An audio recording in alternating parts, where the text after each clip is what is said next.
Ahí sí. Sí, profe. Ahí sí. Ya, y por favor póngale grabar. Sí, justo ahorita ya le puse para grabar la reunión. Perfecto. Página 9 me dijo, ¿no? En las 7.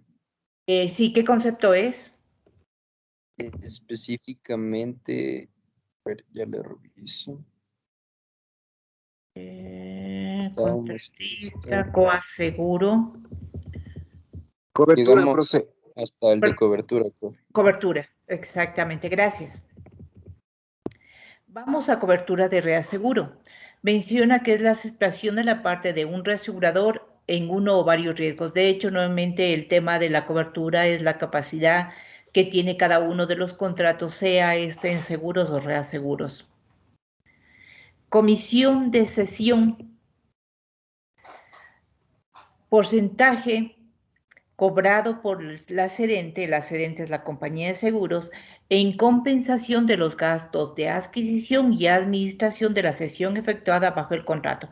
Como les mencionaba en clases anteriores, en los contratos de reaseguros o en negocio de reaseguros vamos a tener dos integrantes, o dos conceptos. Uno que es la retención, que es la parte que la compañía va a responder por cuenta propia, y la cesión es la transferencia de riesgo al reasegurador. Por esta acción de transmisión de riesgos, los reaseguradores reconocen una comisión, y esto es la comisión de la cesión, es decir, la comisión que gana la compañía por la transferencia de los riesgos. Comisión de reaseguro. Porcentaje cobrado por la cedente en compensación de los gastos de adquisición y administración del negocio de seguros, que es parecido al anterior. Compañía aseguradora. Sociedad anónima que se dedica a la actividad de la captación y emisión de pólizas seguros. La compañía aseguradora es una compañía jurídica legalmente establecida en territorio ecuatoriano, debidamente certificada para operar tanto en la parte administrativa como en la emisión de las pólizas o de los productos que se venden. De acuerdo a la normativa, una compañía aseguradora debe tener un capital social de 8 millones de dólares como mínimo, y luego de la certificación que otorga el ente de control, cuando inicia sus operaciones, tendrá 6 meses de plazo o de tiempo para comenzar a operar. Caso contrario, la compañía entra en una liquidación forzosa. Compañía reaseguradora. Sociedad anónima que se dedica a la captación y aceptación de reaseguros. De hecho, la ley menciona que la compañía reaseguradora es también una sociedad jurídica legalmente, legalmente registrada en territorio ecuatoriano, debidamente certificada por el ente de control para operar como reaseguradores. Mencioné en clases anteriores que en territorio ecuatoriano tenemos una sola reaseguradora nacional que tiene un capital social de 13 millones de dólares, y las demás son compañías filiales o compañías extranjeras que están igualmente registrados en la Superintendencia de Compañías Valores Seguros. Hay que mencionar que una compañía reaseguradora por sí sola no puede operar en territorio ecuatoriano, y todos los negocios que se capten o que se realicen con compañías que no están registradas se consideran una estafa o se consideran ilegales. Entonces, para operar dentro del territorio ecuatoriano y para hacer todas las gestiones de reaseguro, que es la cesión, la captación de primas, cesión de riesgos, pago de comisiones, deberán debidamente, y pago de siniestros, deberán estar manejados por los estados de cuenta del reaseguro, las confirmaciones de saldos, y estos a su vez registrar en el ente de control. Entonces necesitan un número de certificación las compañías reaseguradoras que operen en territorio ecuatoriano. Esto también es igual para los intermediarios de reaseguros extranjeros. Compañía cedente. aseguradora que transfiere la parte de los negocios a un reasegurador. Es decir, la cedente es siempre la compañía de seguros.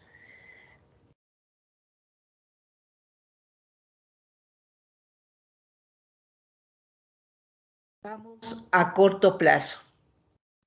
Es un sistema para liquidar la prima, ya les hablé en clase anterior también, se lo utiliza cuando el asegurado es quien solicita la cancelación de la póliza o cuando la vigencia de la póliza es menor a un año, con el fin de compensar los gastos administrativos. Las pólizas de corto plazo son aquellas pólizas que no llegan más allá de 11 meses y medio, de 1 a 11 meses y medio, y la cancelación se la realiza cuando ya ha transcurrido vigencia o cuando parte de la vigencia ya ha sido consumida, o cuando existe cualquiera de las partes, tanto compañía de seguros como asegurado, inconvenientes o malestar con su póliza.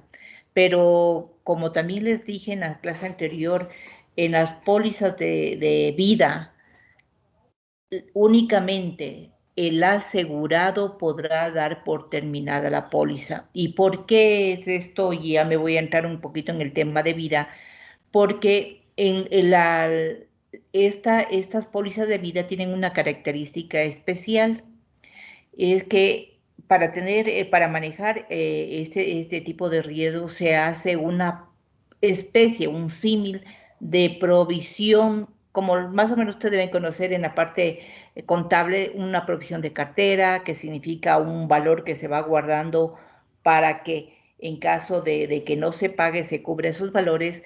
Es de la misma manera en las pólizas de vida va a haber unos valores de rescate, así se lo conoce técnicamente. El valor de rescate no es más que una provisión que se realiza por el manejo de cada póliza de vida. Como también les mencioné, los cálculos para los pólizas de vida, para la prima que se va a cobrar, se lo hace de manera actuarial. Dentro de este cálculo actuarial se irá tomando una porción para ir guardando para que las compañías de seguros de vida o que manejan este tipo de riesgos puedan hacer inversiones para que puedan pagar en un futuro lo que ofrecieron en una póliza de vida. Y ejemplo de esto, cuando yo contrato una póliza de vida, yo puedo determinar como asegurado cuál es el valor que considero que vale mi vida. Es decir, yo puedo decir que mi vida vale $1.000.000, ¿no?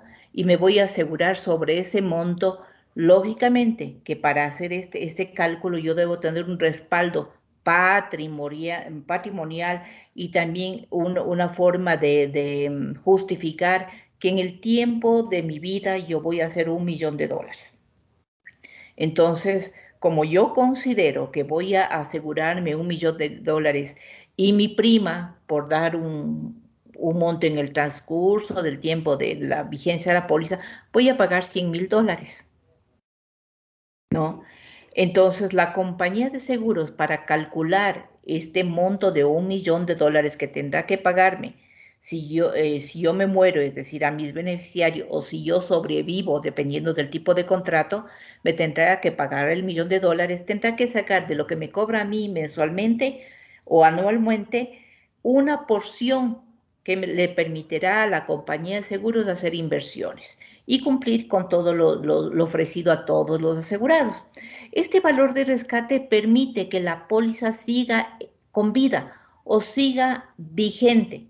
¿Y por qué digo que permite que tenga vida? En la póliza de vida tiene una característica especial, que uno va aportando y mientras va aportando va manteniéndose vigente la póliza, vida individual, vigente la póliza hasta cuando se hizo la contratación. Pero digamos que yo en el transcurso de este tiempo me quedo sin trabajo o me voy de viaje y no puedo cumplir con mis pagos mensuales o anuales de mi póliza. Normalmente son mensuales de mi póliza. Entonces, en el contrato de seguros de vida menciona que una de las partes, que es el asegurado, se compromete a hacer los pagos de los valores por concepto de prima. Yo el momento que comienzo a dejar de pagar estoy incumpliendo el contrato. Teóricamente en seguros dejaría de existir la póliza porque no cumplo la parte que me corresponde como asegurado. Sin embargo, en la póliza de vida, nuevamente, en la póliza de vida, por tener esta provisión o este valor de rescate, me permitirá que la póliza de vida siga manteniéndose viva, así yo no esté pagando hasta que se consuma el último valor que está en esta provisión. Técnicamente esto se conoce cuando ya no tengo ningún valor que pueda rescatar la compañía de seguros para adjudicar a la póliza para que siga vigente. Esto se llama muerte natural. Cuando la póliza de vida ya no tiene ninguna provisión, ningún valor de rescate, la póliza termina por muerte natural. Es decir, ahí es cuando recién la compañía de seguros puede dar por terminado. Recuerden que yo les dije al principio que una compañía de seguros tiene finalidad social porque lógicamente es proteger a la sociedad con un tipo de negocio. Sin embargo, toda compañía de seguros es un negocio. Necesitan también tener utilidades y operar como cualquier otro tipo de negocio. Pero dentro de esta póliza de vida tiene una característica muy, muy, muy sui generis, que significa que a pesar de que yo he dejado de cumplir con mi obligación de pagar mi póliza, yo puedo rehabilitarla en cualquier tiempo. Es decir, tuve la póliza el año anterior, me quedé sin trabajo. A ver, en el año, estamos 2021, en el 2018 contraté mi póliza de vida. Yo he venido pagando 2 años y un piquito más. ¿Por qué recalco los 2 años? Porque para que surte efecto este tema de los valores de rescate, tiene que pasar 2 años de vigencia continua la póliza. Entonces, yo tengo vigente mi póliza de vida individual, dejo de pagar porque me quedé sin trabajo y la póliza seguirá manteniéndose. Y si yo me muero en el tiempo que no pagué, como tengo estos valores de rescate, seré indemnizado o mis beneficiarios, mis hijos recibirán el valor de la indemnización, a pesar de que yo haya dejado de cumplir con mi obligación de pago. Mis niños, quiero saber si está claro. Profe, o A sea, ver, dígame, mi pequeño. entonces lo que usted me está diciendo es que, por ejemplo, una vez que yo hago este contrato de vida y, por ejemplo, cuando muero automáticamente, ¿la indemnización también se da? Cuando tengo el contrato de seguro de vida individual, una de las características de vida individual es que es plurianual, es decir, que tiene una vigencia continua, porque yo contrato, digamos, con 18 años y yo espero vivir hasta los 65 años. Mi contrato es de larga data, comienza a los 18 y terminará 60, 65 años, dependiendo cómo haya contratado. En ese tiempo, en ese lapso, en cualquier momento que pueda yo morir, mis asegurados recibirán la indemnización. Condición única en seguro de vida pura, porque hay diferentes tipos de coberturas, ¿no? Pero de seguro de vida puro es que el asegurado muera. No va a recibir él el dinero, va a recibir las personas que él considere que sean sus beneficiarios. Puede ser hijos, puede ser familiares, puede ser amigos, si es que fuera el caso, y si no designara un beneficiario Legalmente lo heredarán por su línea sanguínea y consanguínea hasta cuarto grado de consanguinidad y segundo de afinidad. Y si no hubiera estas personas en estos grados que estoy mencionando, heredará el tío superior que tenemos todos, que se llama Estado. A ver, no sé si le estoy contestando su pregunta, mi pequeño. En Sí, el sí, es que seguro de... mi pregunta era, por ejemplo, igual este tiene los pagos, ¿verdad? Y así Sí, no pague, igual, o sea, supongamos, sí, dejé de pagar 2 meses, me morí, o dejé de pagar un año, me morí, y el beneficiario, mi beneficiario, igual recibe la indemnización. sí, mi niño, siempre y cuando los valores de rescate sigan manteniendo la póliza viva. Mm, Es ya. decir, así yo no haya pagado mi póliza un año, pero sigo manteniendo viva sigue la compañía de seguros, porque esto muchas veces no lo sabe ni el cliente, el asegurado.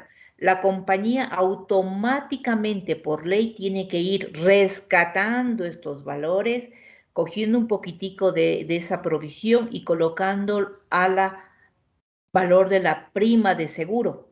Si yo me muero después de 2 meses, 6 meses, un año, pero sigue existiendo este valor de rescate, los beneficiarios tienen derecho a la liquidación de un siniestro. Es decir, a pesar de que yo no haya pagado como asegurado por cualquier motivo, si todavía tengo valores, podré ser liquidado. Un consejo cuando existiere, normalmente, y esto ya es solamente conocimiento general. Normalmente las personas que manejan un seguro de vida no es que lo avisa muy comúnmente a los familiares, ¿no? Y se lo tiene, y ni siquiera los familiares conocen de la existencia de una póliza de vida. Lo aconsejable en estos casos, cuando sobre todo las personas han trabajado en empresas y no sabemos nosotros la ciencia cierta por el tema de dolor, de sentimientos, porque normalmente cuando un familiar se muere, lo que menos hace las personas que le quieren, por supuesto, es ir a buscar qué dejó el fallecido, ¿no? Porque hay un impacto sentimental y normalmente ya cuando se aplacan los sentimientos comenzamos a arreglar todo el tema legal. Cuando no existiera o existiera una duda de que a lo mejor existió una póliza de seguros de vida y se enteraron o tenían una referencia, lo aconsejable es poner un comunicado al ente de control y pedir que se circularice al sector asegurador para que notifique si existe o no una póliza vigente a nombre de Pepito Pérez. El ente de control le podrá dar la información luego que remita a las compañías de seguros y se podrá atender a ciencia cierta si existe una póliza vigente. Lógicamente, porque si no la otra medida es ir a buscar a cada compañía de seguros y ahí es mucho más difícil, ¿no? Sin embargo, volviendo a la pregunta que me hizo, si tengo un valor de rescate, los beneficiarios sí tienen derecho a pesar de que el asegurado no haya pagado ciertas cuotas de su póliza de vida. Esta es una de las características que se tiene en la póliza de vida individual, recalco, póliza de vida individual. No sé si le respondí, mi niño. Sí, profe, sí, sí, ya le entendí Pero Verá, pero hay que tener en cuenta, pequeños, que hay que saber diferenciar muy bien en la póliza de vida individual y la póliza de vida colectiva. La que normalmente tenemos todos los empleados cuando tenemos como parte de nuestros beneficios una póliza de vida por parte de la empresa donde trabajamos o parte de una institución a la que nosotros prestemos un servicio o formemos parte inclusive como estudiantes, como educadores, como empleados, esa es una póliza de vida colectiva. Es diferente a la que le estoy mencionando de la póliza de vida individual. ¿Y cuál es la principal diferencia entre estas dos? Vida individual es aquella póliza o aquel seguro que lo contrata cada individuo según sus necesidades y esta va a tener varias vigencias o larga data.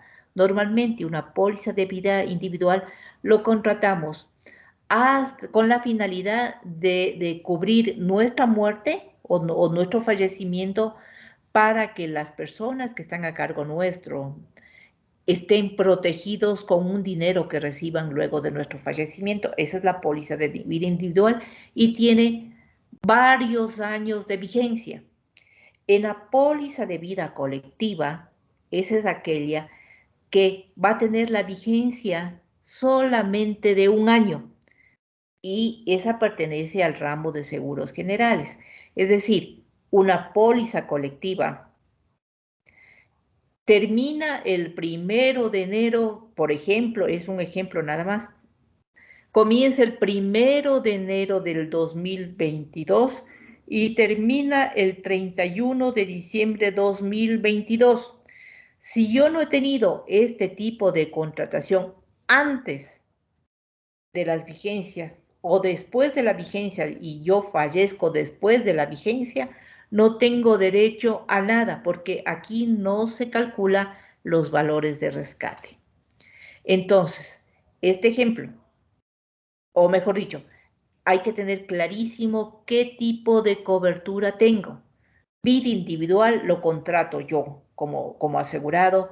Vida colectiva lo contrato para un grupo, se contrata para un grupo grande de individuos o de asegurados que van a tener el mismo riesgo y el mismo valor y el mismo monto de indemnización. Otra diferencia importante también, que en el seguro individual, como la propaganda que es la vida no tiene costo, en el vida individual yo puedo asegurarme por el monto que desee, siempre y cuando justifique el patrimonio que sustenta eso y los ingresos que permitan también el que en mis cálculos o los cálculos que haga la compañía aseguradora, justificar que yo sí voy a generar ese valor.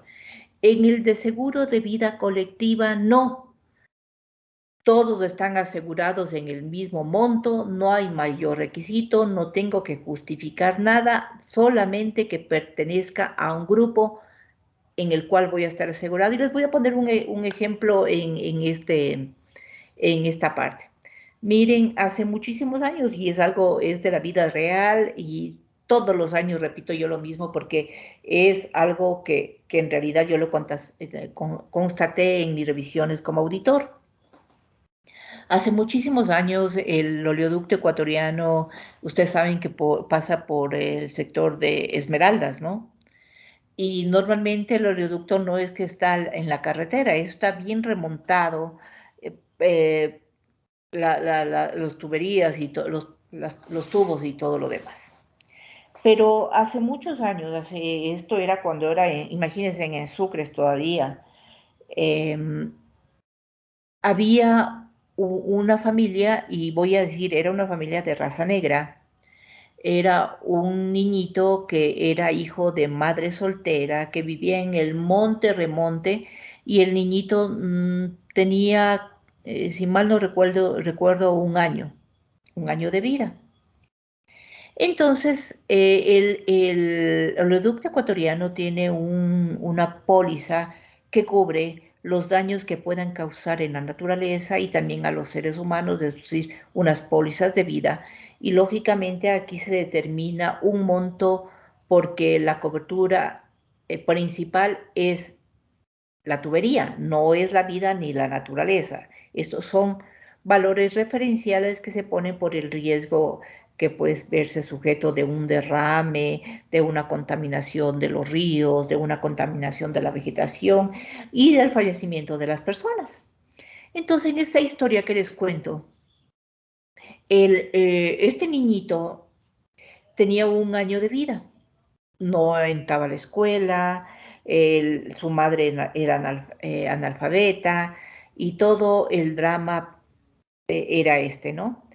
Resulta que hay un derrame y se muere el niño.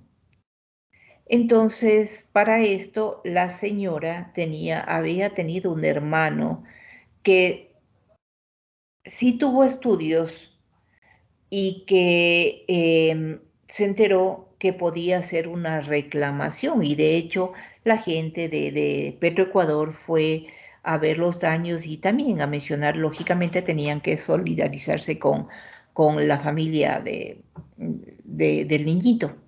Entonces, siempre aparecen los abogados, y comienzan a asesorarle, ¿no? El hermano de esta señora adopta al niño muerto. Ustedes saben que legalmente no podría hacerlo, sin embargo, sobre todo en esos años, se podía hacer cualquier barbaridad. Y resulta que el señor se le ocurre adoptarle al niño y sacar partida de nacimiento, que era hijo de él. Ya no aparecía como hijo de la mamá, sino hijo de él. Hace la reclamación a la compañía de seguros y los argumentos que pone los abogados para la reclamación son las siguientes. Y esto es verdadero, no es mentira ni exageración. Menciona que el niñito de 1 año iba a estudiar en el pueblito e iba a tener las mejores notas, iba a ser abanderado de la escuela. Luego pasaba no, venía a Quito, se graduaba en el Colegio Benalcázar con honores y luego entraba a la universidad, se graduaba de abogado y terminaba, para no hacerles toda la historia más larga, terminaba como presidente de la República. Entonces, este señor reclamaba miles de dólares, que en ese tiempo éramos en Sucre, miles de dólares, diciendo que lo que el niño dejó de producir hasta cuando iba a ser presidente de la República era lo que se le debía indemnizar, porque nuevamente la vida no tiene precio, ¿no? Es decir, yo tengo que demostrar cuánto voy a producir para saber qué costo tiene mi vida. Entonces, lógicamente que estos abogados presentaron la indemnización a la compañía, la reclamación ante la compañía de seguros. Claro, hubo una negativa porque lógicamente, eh, si bien es cierto, sí puede ser, sí podría ser, siempre y cuando tenía los medios y, todo este manejo que lo hizo fraudulentamente el hermano para querer cobrar a la póliza. Le indemnizaron mis niños a la madre del bebé, le indemnizaron bajo los montos que estaban dentro de la póliza, pero nunca llegó a cobrar estos valores que estaba mencionando, justamente aduciendo que la vida no tiene costo y uno puede dejar puede producir, pero sí puede producir siempre y cuando tenga razonabilidad y se demuestre que puede ser real. Es decir, si yo puedo pagar una prima de seguros, porque para asegurarme $1 millón tendré que pagar una prima bastante alta, deberé demostrar que mi dinero es producto de dinero lícito. Y segundo, que en realidad yo tengo un estatus económico que me permita mencionar que yo podré tener $1 millón, 2 millones, el monto que ustedes quieran en un cierto tiempo. Entonces, mis niños, solamente para terminar esto, hay que tener clarísimo, primero, el tipo de cobertura. Si es seguro de vida individual, sí puedo asegurar en el monto que yo considere, siempre y cuando pueda justificar, y si es seguro de vida colectivo, ahí es el valor que se contrata porque es un seguro general y este expira con la expiración o se termina con la expiración de la vigencia de la póliza. Ahí está claro, mis niños. Profe, otra pregunta. Claro, dígame. Me encanta que me pregunten Eh, pequeños. en el caso del seguro de vida individual, ¿solo es muerte por accidente o alguna otra, o por muerte natural también podría ser? A ver, en el seguro de vida individual normalmente es muerte por cualquier causa. Recuerden que yo les mencionaba que en el seguro de vida, que no técnicamente no es un seguro de vida, es un seguro sobre la muerte. Lo que se asegura no es la muerte como tal, sino el momento que ocurre este fallecimiento, porque todos vamos a morir y en seguros no aseguramos hechos ciertos. Es decir, no aseguramos el choque, no aseguramos una rotura, no aseguramos pérdidas existentes, porque es un hecho cierto. En seguro, valga la redundancia, se protege o se asegura la probabilidad de pérdida. En vida, todos sabemos que nos vamos a morir, todos. No hay un solo ser que se haya saltado de no morirse. Entonces, lo que se asegura es el momento. Desde que nacemos nosotros, desde el momento de la concepción, comenzamos a morir día a día. Es decir, cuando nos festejan el feliz cumpleaños, no es un año más de vida, es un año menos de vida y un paso más cerca a la muerte. Tomar en cuenta que seguros es medio tétrico cuando hablamos de vida, ¿no? Entonces, lo que aseguramos eso y normalmente para que el individuo no sabemos si salgo de mi casa, me tropiezo en la vereda, me caigo y me muero. No sabemos si salimos a la avenida y nos chocamos y nos morimos en el accidente. No sabemos si no nos levantamos de la cama. Le cubre suicidio. Eh, a ver, suicidio, se me fue la palabra ahorita. Suicidio consentido o no. ¿Qué quiero decir con esto? Hay dos tipos de suicidio.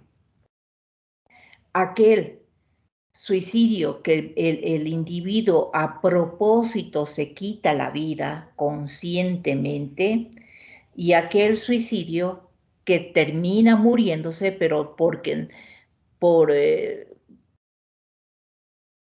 porque se resbaló en el baño, porque pisó mal y se cayó. Ese también es suicidio, pero no es consentido, ¿no? Esos tipos, ejemplo de esto, para que me entiendan. Si yo me corto las venas, me mato, es suicidio, ¿verdad? Y todos lo conocemos así. Pero si yo me subo a la terraza de mi edificio y comienzo a revisar, digamos, los desagües, y el cuerpo me vence y me caigo, no fue que quise suicidarme, pero nadie me mató. Yo me maté por irresponsable, porque no preví el riesgo que tenía y me maté, pero eso no es un suicidio como tal, sino es un suicidio, se me va la palabra, pero no es consentido. En todo caso, Involuntario, profe. a ver, mi pequeño. Suicidio involuntario. Involuntario, ¿ve que me ayudan? Involuntario. Entonces, el suicidio está cubierto en la póliza de vida siempre y cuando pase 2 años de vigencia de la póliza. ¿Y por qué? Porque las compañías de seguros también prevén, y bueno, dependiendo del tipo de contrato que se haga, ¿no? Normalmente hay gente que contrata seguro con la finalidad de tener una protección y luego matarse. Previendo esto o anticipándose esto, las compañías de seguros dice el decreto 1147, que ahora está en el Código de Comercio, menciona que para que entre en vigencia la cobertura de suicidio, tiene que pasar 2 años de vigencia de la póliza. Entonces, ¿qué quiere decir en palabras más sencillas? Que si yo me quiero matar, por lo menos tendré 2 años para pensar si en realidad yo me mato para que tenga cobertura de riesgo. Lógicamente que la contratación de toda cobertura de seguros y en teoría, todo es asegurable. Todo lo que les ocurra a ustedes es asegurable. Primero, siempre y cuando yo tenga para pagar mi cobertura, y segundo, siempre y cuando esté autorizado por cada órgano de control de los países. En territorio ecuatoriano, algunas compañías de seguros ofrecen cobertura de suicidio pasado el primer año de vigencia.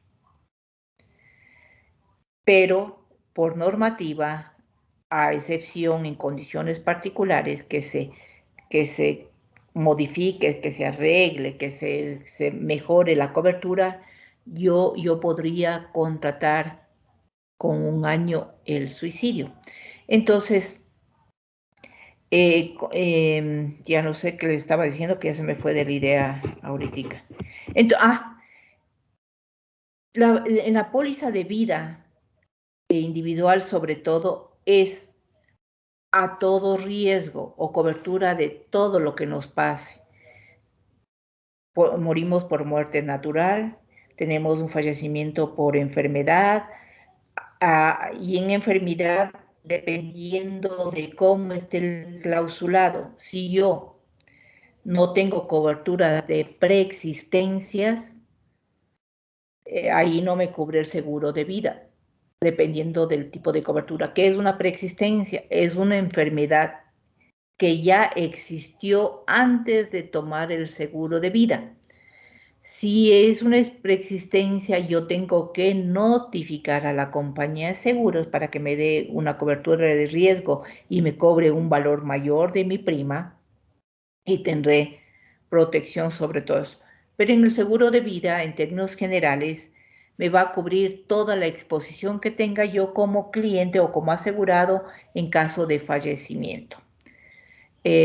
¿Puedo continuar, mis pequeños? Contrato de reaseguros. Es el texto en el que se reflejan las condiciones técnicas y económicas de un negocio de reaseguros en un ramo determinado. El contrato de reaseguros es un contrato en los cuales se especifica primero la cobertura o el ramo. El ramo conocemos nosotros la protección de riesgo que tenemos, por ejemplo, al vehículo, a la casa habitación con incendio y líneas aliadas, a los equipos electrónicos con la cobertura de equipo, el contrato de fianzas con garantías. Dependiendo del tipo de contratos, del tipo de riesgo que tenemos, vamos a tener un contrato de reaseguros. Este contrato de reaseguros me va a dar el marco legal para yo poder ofrecer las pólizas de seguros. Es decir, si en mi contrato de reaseguros me dice, qué sé yo, en el ramo de incendio,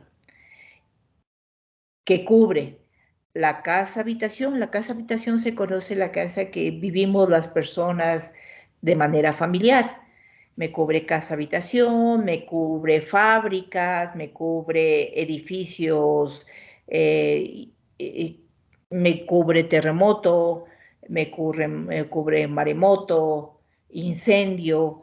Si tengo ese tipo de cobertura, me va a dar el marco, el tipo de riesgo que voy a cubrir. Y también me da la tasa de riesgo o el porcentaje que yo debo cobrar sobre mi suma asegurada para cobrar la prima. Nuestro contrato de seguros para cada uno de estos ramos que menciono, de estos contratos, es un símil del contrato de reaseguros, porque las compañías de seguros no pueden ofrecer más allá de lo que ellos disponen como respaldo de negocios. Es decir, todo lo que la compañía de reaseguros va a proteger a la compañía es lo que la compañía de seguros puede ofertar al público. Si en la póliza de, qué sé yo, de vehículos, dice que voy a cubrir coberturas especiales para vehículos de carreras de vehículos, carreras sí, de vehículos, si en mi contrato de reaseguros dice que sí tengo cobertura, yo podré ofrecer una póliza de seguros para los vehículos que hace competencia de vehículos o competencia de motos o del tipo, siempre y cuando tengo un respaldo de reaseguros. Si no tengo este respaldo de reaseguros, todos los riesgos irán a afectar el bolsillo o el patrimonio de la compañía de seguros. Todos los siniestros tendrá que liquidar de las cuentas de la compañía de seguros. Entonces, simplificando, el contrato de reaseguros es el documento también bipartito en las que interviene la compañía reaseguradora y la compañía aseguradora, en donde pactan condiciones y cláusulas de cómo se va a manejar el negocio. Se pacta también el territorio donde va a ser manejado este tipo de negocios, las exclusiones, lo que no va a cubrir y también la forma de pago de este contrato de reaseguros.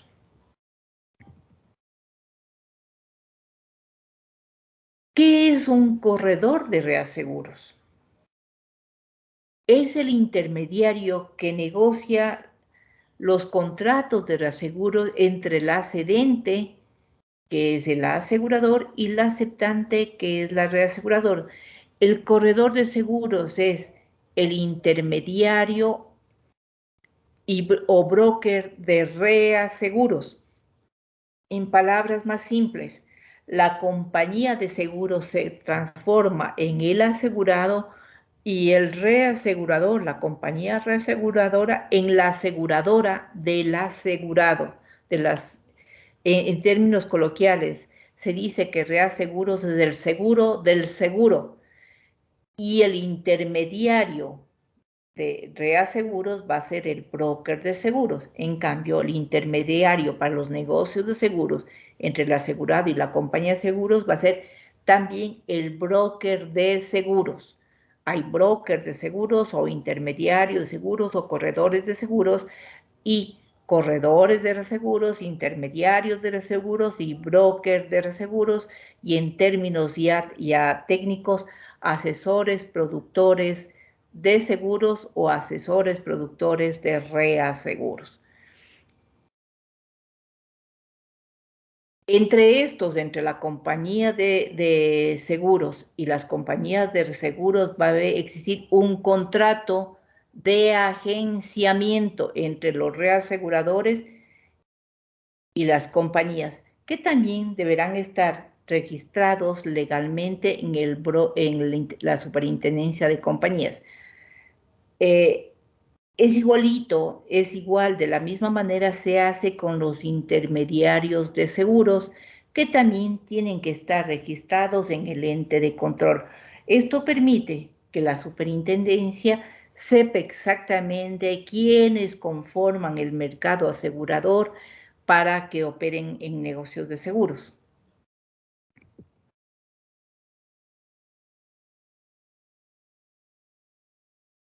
Cuentas técnicas de reaseguro. Irán anotando solamente lo que yo les voy diciendo, ¿no?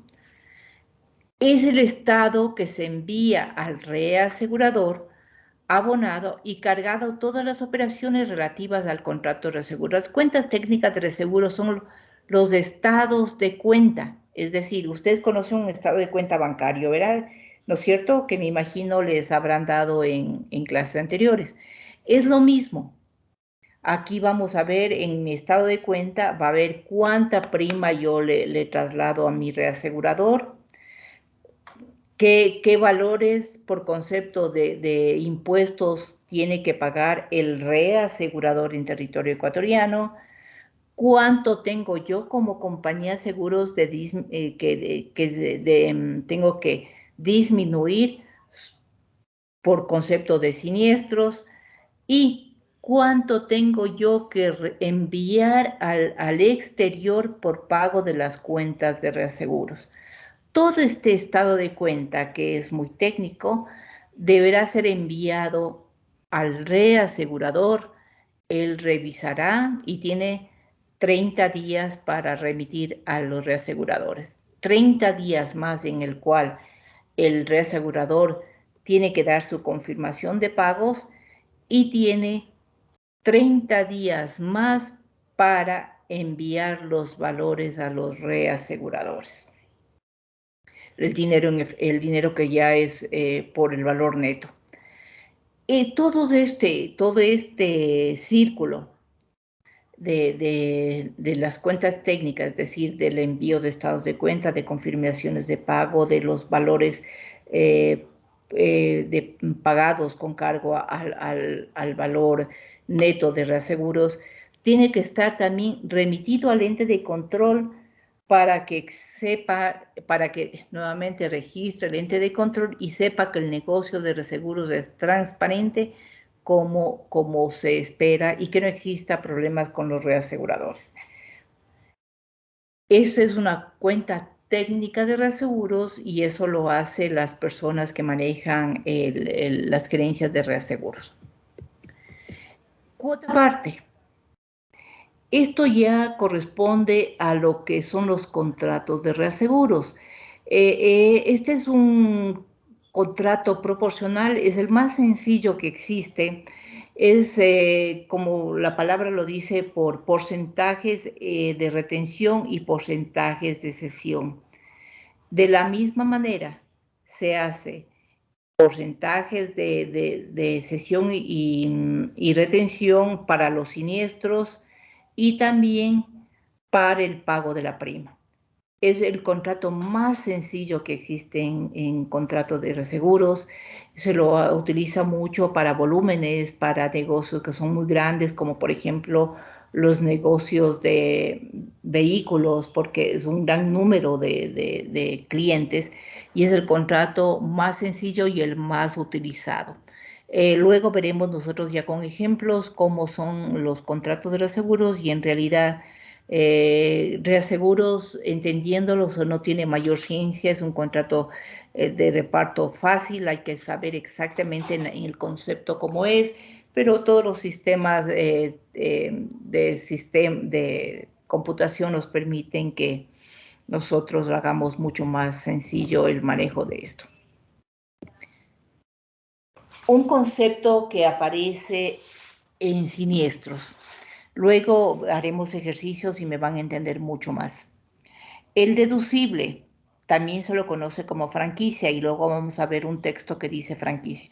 Deducible o franquicia está en el decreto 1147 y no es más que el valor o porcentaje establecido en la póliza cuyo importe ha de superarse para que se pague una reclamación.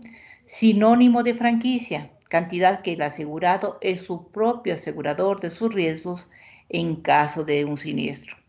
Siendo más sencillo, el concepto de deducible o franquicia es un coaseguro que aparece solamente cuando existe un siniestro y es la parte en la cual el asegurado es su propio asegurador. En lo que menciona también el decreto 1147 hay 3 tipos de deducibles o franquicia. Uno, que es, y esto sí anoten porque no está, el primero es el 10% del valor sobre el valor asegurado. No, 10% del valor del siniestro. Segundo, 1% sobre el valor asegurado. Y tercero, es un valor pactado. Esto va a estar escrito en la póliza de seguros. ¿Qué quiero decir esto?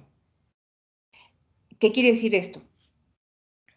Según el cálculo, yo como compañía, porque es potestad de la compañía de seguros, ver cuál es el monto mayor que me permite como aseguradora deducir de la liquidación o de la indemnización del asegurado. Cuando yo hablo de estos porcentajes, yo les voy a poner un ejemplo. Cuando yo hablo del 1% del valor asegurado, digamos que yo tengo 20,000 dólares de suma asegurada. Suma asegurada es el valor del riesgo, el valor del bien. Ejemplo, mi vehículo. Mi vehículo vale 20,000 dólares. Si yo en mi deducible me dice que yo puedo determinar el 1% del valor del siniestro, será sobre 20,000, será 200 dólares, ¿verdad? Tengo un siniestro de 1,000 dólares. Dice el segundo que es el 10% del valor del siniestro. 10% de 1,000 dólares, ¿cuánto es? 10 dólares, ¿verdad? Pequeños. Profe, ¿no es 100 dólares el 10%? Siempre. Ya, 100 dólares. por eso mismo, para ver si estaban... Ah, ya. si Profe, estaban entonces, ese porcentaje se aplica a en las todos los sumas, accidentes de que el carro tenga, ¿verdad? si todos, eso va a estar en la póliza. Entonces, vamos nuevamente, ¿no?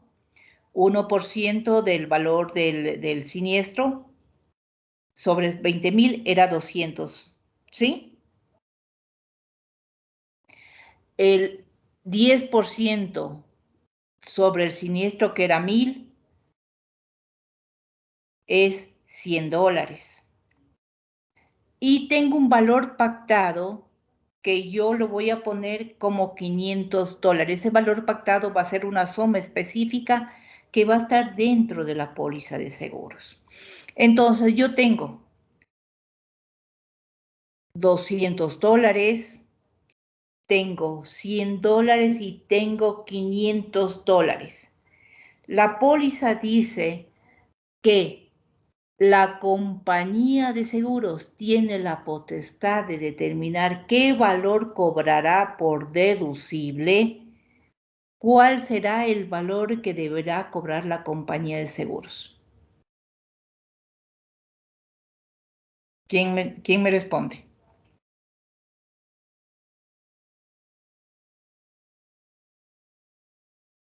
Mis niños. Profe, el 10%, Y a ver, si sacamos los valores, tenemos el 10% del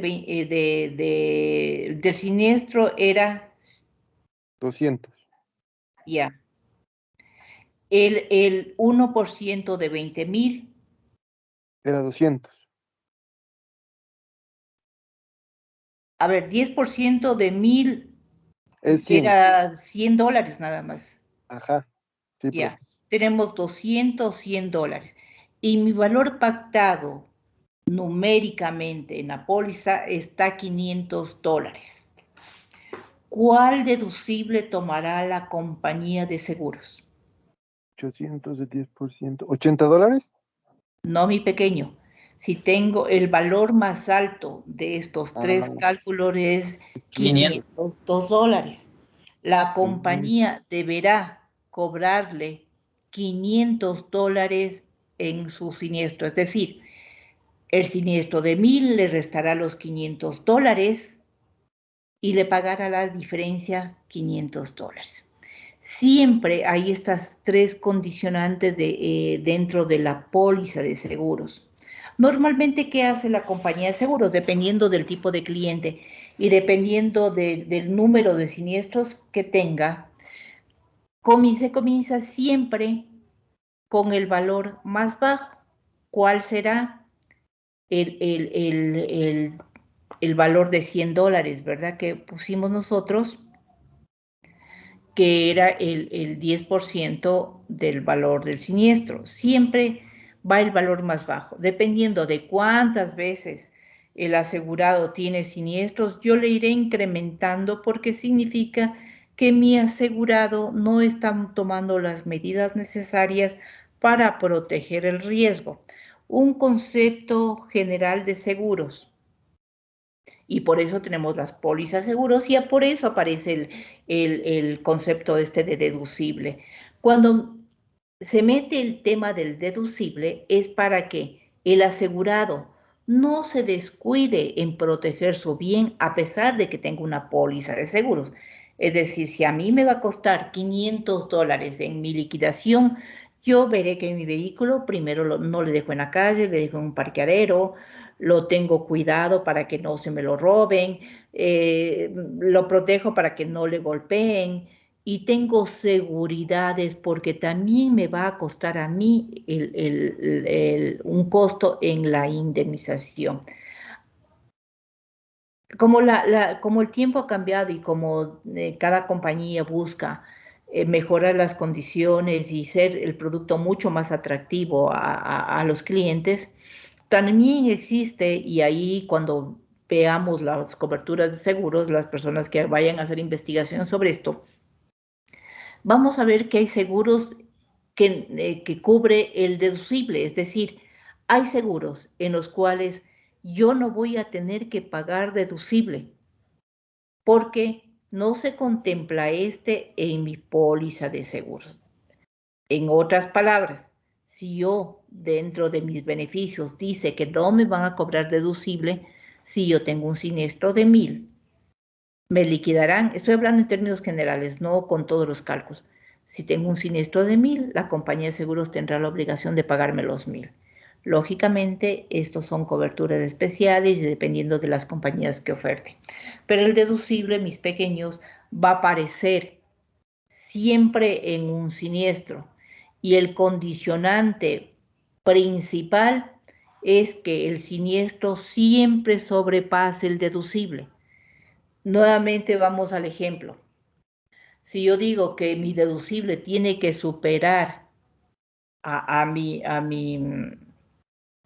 siniestro, yo tengo un siniestro, en el mismo ejemplo, de $1,000, tengo un siniestro de 500, la compañía me va a devolver únicamente la diferencia hasta 1,000, es decir, los $1,000 menos el deducible me pagarán a mí los $500. Pero si yo tengo un siniestro de $450 y yo tengo un deducible de $500, la compañía no deberá reconocer nada. Eso lo cubre solamente el asegurado, no se indemniza, eso es legal y eso está en la ley. Es decir, condicionante es que exista, que primero se supere el deducible para que exista todos los análisis, todos los cálculos para una indemnización. Tenemos que leer nosotros exactamente qué cobertura tenemos, cuáles son los deducibles para hacer una reclamación correcta. Derechos de emisión.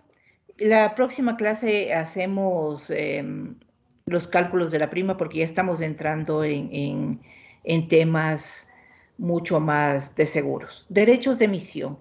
El derecho de emisión, como el texto lo dice, no son más allá que los gastos administrativos que incurre la compañía de seguros para emitir la póliza de seguros. ¿Qué quiero decir con esto? La parte proporcional de papelería, de internet, del sueldo del empleado, del gasto de luz, agua, teléfono y todos los demás me van a cobrar en derechos de emisión. Estos derechos de emisión viene dado por resolución del ente de control, en los cuales va desde $2 hasta $15 que se puede cobrar por los derechos de emisión. El derecho de emisión es potestad de la compañía de seguros, según el tipo de riesgo, poner los valores, lógicamente enmarcados en lo que dice la resolución, ¿no? Para mi ejemplo, mis niños, a menos de que yo no le dé un valor de derechos de emisión, yo siempre pongo $2. ¿Por qué? Porque es el valor que normalmente cobran las compañías de seguros al emitir el documento, ¿no? Entonces, le pueden poner $4, le puede poner $10. Normalmente esto va en los complexivos, les ponen valores altos. Sin embargo, los derechos de emisión son los gastos administrativos. Si no les se pone un valor definido, ustedes asumirán que son $2, que es con el valor que yo manejo y que normalmente en la compañía de seguros que yo trabajo se maneja, ¿no? Entonces, concepto claro, derechos de emisión no son más que los gastos administrativos incurridos por la aseguradora para emitir el documento que es la póliza, no es más.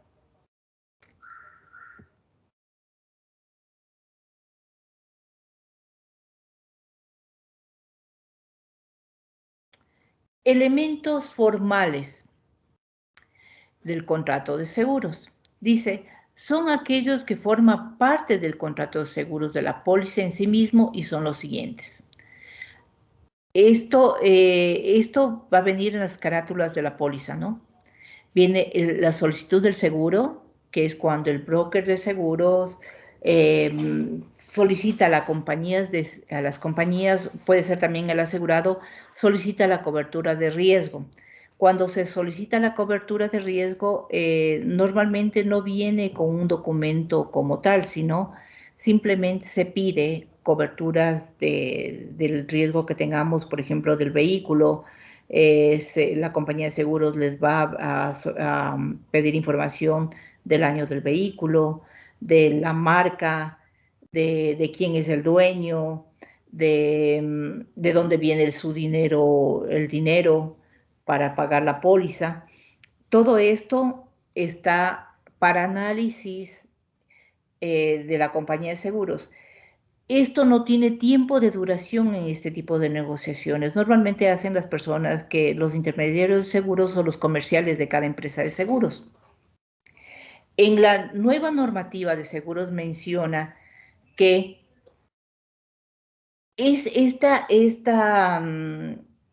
conversación o esta interrelación que tiene la compañía de seguros con el asegurado puede tener algún tiempo mejor dicho, no tiene tiempo específico de duración. Sin embargo, cuando el asegurado, después de que la compañía de seguros haga la propuesta o haga una especie de proforma en la que le dice, por su riesgo le voy a cobrar tanto, y después de que se ha revisado que el asegurado cumpla con todo lo que pide la normativa sobre prevención de lavado de activos, el momento que el asegurado le da el sí de manera escrita, por medio de correo electrónico, por medio de WhatsApp, por medio de llamada telefónica, por algún medio comprobable, la compañía de seguros tiene la obligación de emitir el documento en máximo 24 horas.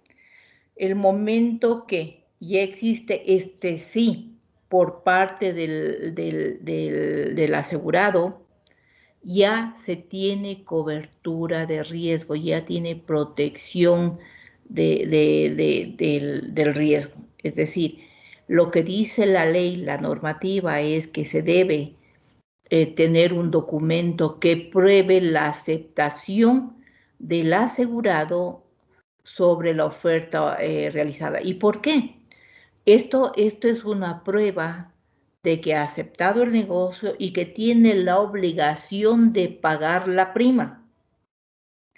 Y la compañía también tiene la obligación de dar cobertura de riesgo, porque desde esa fecha comienza la vigencia de la póliza y la protección del riesgo. Entonces, es muy importante dentro de los elementos formales tener documentación que avale o una llamada telefónica siempre y cuando sea rastreable y saber que estamos hablando con el asegurado para obligación de pago y para también obligación de cobertura de riesgo en caso de siniestro. Tenemos dentro de esto los diferentes tipos de condiciones que también ya lo hablamos hace un momento dentro del contrato de seguros, que son las condiciones generales, que son aquellas cláusulas preelaboradas del contrato y que son iguales para todos los clientes dentro de una misma compañía de seguros, por supuesto, de un mismo ramo y que son aprobadas por la Superintendencia de Compañías, Valores y Seguros. Estas condiciones, como bien menciona aquí, está registrado en la Superintendencia.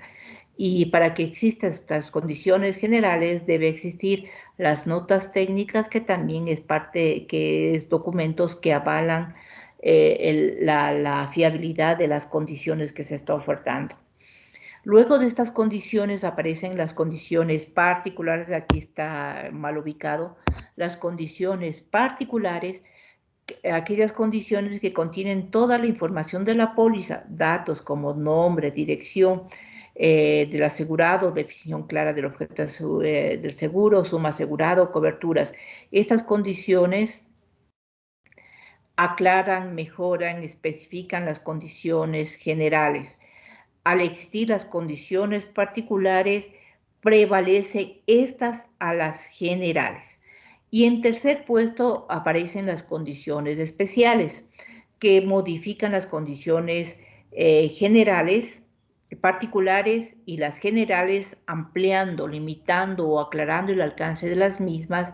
Estas también son aprobadas por la Superintendencia de Compañías.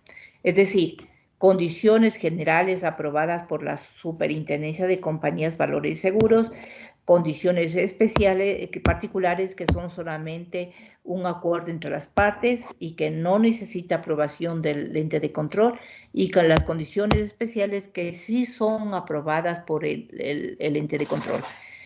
Las condiciones especiales prevalecen a las particulares y a las generales. Las particulares prevalecen a las generales. Ese es el orden que van este tipo de elementos. Elementos personales del seguro. Representan a las personas que intervienen en el contrato de seguro y son diferentes roles. El asegurado, que es el cliente, quien es solicita la cobertura de riesgo. Y que va a ser beneficiario de una indemnización en caso de seguros patrimoniales. El contratante, que es aquel intermediario de seguros y que puede ser el mismo asegurado. El beneficiario en seguros patrimoniales, de daños o generales, va a ser el asegurado, el beneficiario. En seguros patrimoniales, el asegurado es el beneficiario. En seguros de vida, como la condición es de que se muere el asegurado, el beneficiario son aquellos que designe el asegurado, y si no existiera una designación formal, los que por ley le corresponden. Y las compañías de seguros, que lógicamente quien va a otorgar las coberturas de riesgo y las pólizas de seguros. Entonces, dentro de los elementos personales del seguro, vamos a tener, vamos a hablar en este momento solamente de seguros generales o patrimoniales. El asegurado puede ser el contratante y el beneficiario. El asegurado puede tener estas tres calidades en uno solo. Sin embargo, puede intervenir como contratante un intermediario de seguros. En seguros de personas o seguros de vida, el asegurado va a ser quien solicite el seguro y quien va a pedir la cobertura de riesgo. El contratante puede ser el solicitante o un intermediario de seguros. Y el beneficiario va a ser una tercera persona que no es parte del contrato de seguros. Tomarán en cuenta que el contrato de seguros es bipartista y está entre el asegurado y la compañía de seguros. El beneficiario es una tercera persona que va a tener derecho a una indemnización siempre y cuando el asegurado fallezca. Entonces, aquí hay que clasificar exactamente estos tres tipos de modalidades. Uno, el asegurado en seguros generales, que puede ser el asegurado el mismo que contrata y el mismo que recibe la indemnización en caso de siniestros. Puede tener las tres calidades en uno solo en el asegurado. O puede aparecer un intermediario de seguros como contratante. En el seguro de vida, el asegurado es uno, el contratante puede ser el asegurado también, y el beneficiario es una tercera persona que no es parte del contrato de seguros. Y aquí aparece otra clasificación que es las pólizas de fianzas que hablamos en clase anterior. En las pólizas de fianzas tenemos el asegurado, que es el que va a recibir la indemnización, el contratante o contratista, que va a ser el afianzado, que es quien solicita la póliza de seguros y paga la prima. Y el beneficiario, que va a ser el asegurado. Entonces, en seguros de fianza es un contrato tripartita en el que aparece el contratista o contratante de la póliza y pagador de la prima, el asegurado, que va a ser el beneficiario de la póliza de seguros, y la compañía de seguros. ¿Sí anotaron todo lo que les dije, mis niños?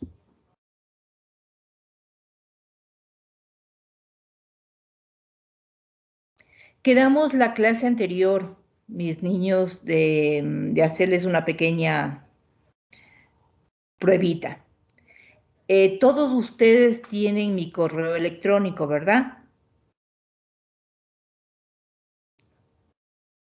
Jordan. Sí, profe. Sí, todos lo Ya. tenemos. Sí Información. tienen el correo que es no al de la universidad, mándenme al de la compañía, porque es que, que normalmente estoy yo trabajando. Ya, ya les Es, comparto entonces a ese ver, correo para todo.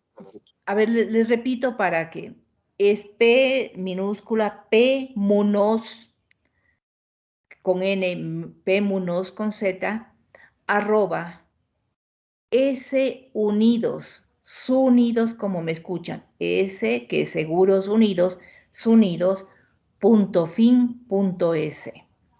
Mis niños, les voy a hacer 4 preguntas. Tienen 10 minutos para enviarme la información a mi correo electrónico, que lo tengo aquí, ¿sí? Vamos a comenzar y voy a dictar las preguntas, de ahí corren 10 minutos y yo verifico que la información esté en mi correo personal, de la compañía. A ver. Profe, disculpe que le interrumpa. Sí, dígame, mi niño. ¿Me podría dar unos 5 minutos? Lo que pasa es que estoy en el teléfono y tengo que prender la computadora para hacer la tarea. 5 minutos. Sí, por favor, hasta prender la compu. Gracias.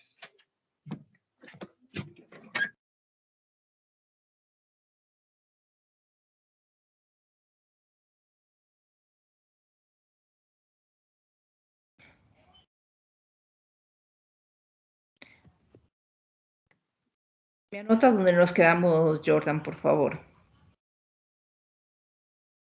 Listo, yo ya le tengo esa información. A mi pequeño. A ver, a ver, a ver.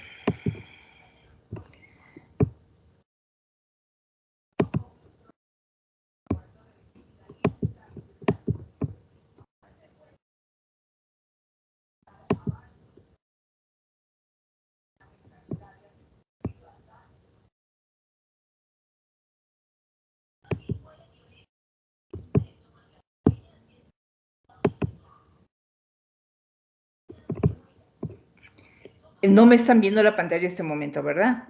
¿O sí? Y se está viendo el PDF, bro. Nada más. Ah, ya. ¿Qué voy a hacer las preguntas?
Ya listo, profe, muchas gracias. Ya están todos, Jordan. ¿Están todos Es, listos? sí, profe. Ya. Todos creo que ya estamos listos para anotar las preguntas. Vamos a compartir este. Ya. Están sí están viendo, ¿verdad? Sí, Jordan, profe, sí sí, se sí. ve. Sí se ve, ¿no? Sí, Ya, por favor, esas 4 preguntas me contestan. Estamos 8:30, tienen hasta 8:40. Por favor.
Jordan, Sí, profe, diga. ya mi niño, terminemos ahí la clase. Yo me imagino que las personas que alcanzaron a enviar, perfecto, y si no, como se registra la hora, no hay ningún problema. Nos vemos Sí, el profe. día jueves. Cuídense mucho, muchas gracias por la asistencia. Listo, profe, muchas gracias a usted por la clase. Ya estamos en la siguiente clase, nos vemos. Ya mis niños, cuídense mucho, ¿no? Hasta luego. Gracias, profe. Hasta luego. Profe, buenas noches. Hasta luego, Chao, profe. pequeños. Chao.